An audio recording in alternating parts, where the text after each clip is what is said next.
ஹரே கிருஷ்ணா. ஆன்மீக வாழ்க்கை பாகம் 9. நிரந்தர உண்மையும் அன்றாட வாழ்க்கையும். புஷ்ட கிருஷ்ணா கேட்கிறார்.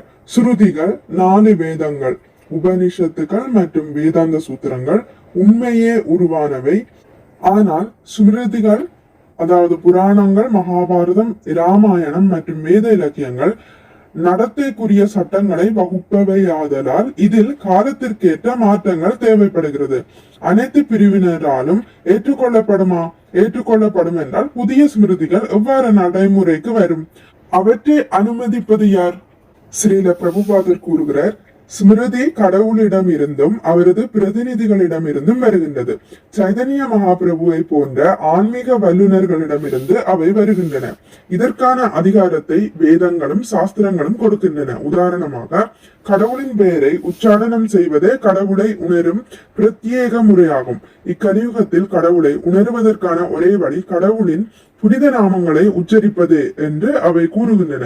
பாகவத புராணத்தில் சுகதேவ கோஸ்வாமி அறிவுறுத்துகிறார், கலேர் தோஷனிதே ராஜன் அஸ்திஹி ஏகோ மகான் குண கீர்த்தனா தேவ கிருஷ்ணஸ்ய முக்த சங்க பரம் ரஜேத்.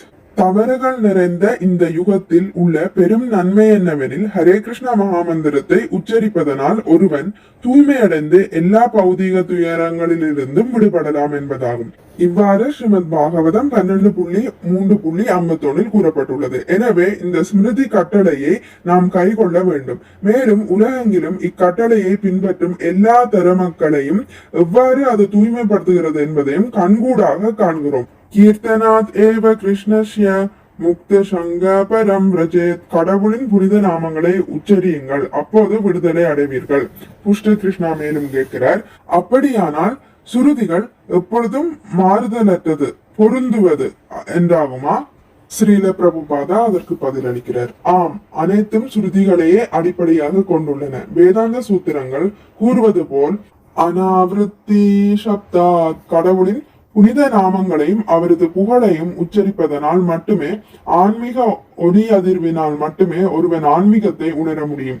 சப்த பிரக்மன் என்றால் ஆன்மீக ஒளி அதிர்வு என்பதாகும். வேதாந்த சூத்திரங்களின்படி பகவானின் ஆன்மீக ஒளி அதிர்வுகளை கேட்பதனாலும் அவரின் கட்டளைகளின்படி நடப்பதினாலும் ஒருவர் விடுதலை அடைய முடியும். புஷ்ட கிருஷ்ணா கேட்கிறார், ஸ்மிருதிகள் சுருதிகளை அடிப்படையாக கொண்டவையா? ஸ்ரீல பிரபுபாதர் கூறுகிறார், ஆம். உதாரணமாக பகவத்கீதை ஸ்மிருதியாக கருதப்படுகிறது. மேலும் பகவத்கீதை கூறுகிறது, சததம் கீர்த்தை அந்தோ மாம் யதந்தஸ் சத்ருதவ்ருதாம். அதாவது மகாத்மாக்கள் பெரும் உறுதியுடன் முழுமூச்சாக இடைவிடாத எனது புகழ் பாடுவதிலேயே ஈடுபட்டுள்ளனர். மேலும் சுருதியாக கருதப்படும் பக்தி ரசாமிருத சிந்து கூறுவதாவது, ஸ்ருதி ஸ்மிருதி புராணாதி. சிறந்த பக்தர்கள் சுருதி ஸ்மிருதி இரண்டையுமே ஏற்றுக்கொள்கின்றனர். மற்றொரு சுருதியான பிருஹன் நாரதீய புராணம் வலியுறுத்துவது, ஹரேர் நாம ஹரேர் நாம ஹரேர் நாம இவ கேவலம். சச்சரவுகள் மிகுந்த இந்த யுகத்தில் கடவுளை உணருவதற்கான ஒரே வழி கடவுளின் புனித நாமங்களை உச்சரிப்பதே ஆகும். கடவுள் பெரும் பக்தராக சைதன்ய மகாபிரபுவின் உருவத்தில் தோன்றி சுருதி ஸ்மிருதி ஆகிய இரண்டின் கட்டளைகளையும் கடைபிடித்து வழிகாட்டினார். கிருஷ்ண வர்ணமம் த்விஜாம் கிருஷ்ணம் சாங்கோபாங் காஷத்ர பார்த்தம் கிருஷ்ணம் வர்ணயதி. சைதன்ய மகாபிரபு எப்பொழுதும் ஹரே கிருஷ்ணா மகாமந்திரத்தை உச்சரித்த வண்ணம் இருந்தார். ஸ்மிருதிகள் நேரடியாக சுருதிகளை அடிப்படையாக கொண்டவை என்பதற்கு மேற்கூறிய உதாரணங்கள் ஆதாரங்கள் ஆகும். எனவே ஹரே கிருஷ்ணா மகாமந்திரத்தை அறிமுகப்படுத்தினால் அனைவரும் தூய்மை அடையலாம். புஷ்ட கிருஷ்ணா மேலும் கேட்கிறார், அப்படியானால் ஸ்மிருதிகள் நன்னடத்தைக்காக ஏற்பட்ட சட்டங்களை விட மேலானவையா? ஸ்ரீல பிரபுபாதா பதிலளிக்கிறார், ஆம், வேதத்தின் 4 பிரிவுகளும் சுருதி எனப்படும். ஆனால் அவ்வேதங்களை கேட்பதனால் மட்டும் ஒருவரால் அதனை புரிந்து கொள்வது இயலாது. எனவே ஸ்மிருதிகள் அவற்றிற்கு விளக்கங்கள் தருகின்றன. புரயதி இதி புராணங்களையும் ஸ்மிருதிகளையும் கேட்பதன் மூலம் ஒருவனது புரிந்து கொள்ளும் சக்தி பூரணமடைகிறது. வேத மந்திரங்கள் எப்பொழுதும் எல்லாராலும் புரிந்து கொள்ளப்படுவதில்லை. உதாரணமாக சுருதியாகிய வேதாந்தம் ஜன்மாதி அஷ்யயதா எவரிடமிருந்து அனைத்தும் தோன்றுகிறதோ அவரே பரமன் என்கிறது. இது சுருக்கமே. ஆனால் ஸ்மிருதியாகிய ஸ்ரீமத் பாகவதம் ஜன்மாதி அஷ்யயதோ நிவயாத் இதரதம் ஷார்த்தேஷு அபிஞ ஸ்வராத், எவரிடமிருந்து அனைத்தும் தோன்றுகிறதோ அந்த பரம புருஷர் அனைத்தையும் நேரடியாகவும் மறைமுகமாகவும் அறிந்திருக்கிறார். மேலும் அவர் முற்றிலும் சுதந்திரமானவர் என்று முழுமையாக விளக்குகிறது. இவ்வாறு ஸ்மிருதி சுருதிக்கு விளக்கமாக அமைகிறது. எனவே சுருதி ஸ்மிருதி இரண்டில் எதை எடுத்துக்கொண்டாலும் அவற்றின் பொருள் ஒன்றே ஆகும். அவை இரண்டில் ஏதாவது ஒன்று இல்லை என்றாலும் நாம் ஒன்றும் செய்வதற்கில்லை.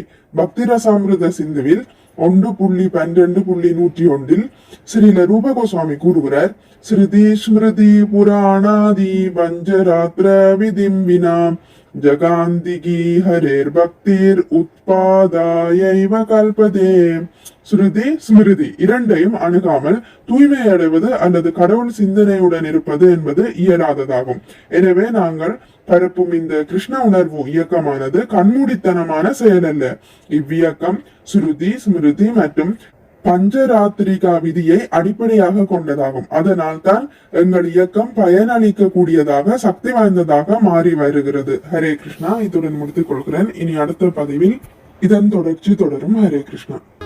உங்களுக்கு இந்த வீடியோ பிடித்திருந்தால் லைக் பண்ணுங்கள், ஷேர் பண்ணுங்கள், சப்ஸ்கிரைப் பண்ணுங்கள். நோட்டிபிகேஷன் பெல்லை அழுத்துவதன் மூலம் அடுத்த பதிவுகள் உங்களை வந்தடையும். பகவான் ஸ்ரீ கிருஷ்ணரை பற்றி கேட்டு மகிழ்வோம். ஹரே கிருஷ்ணா.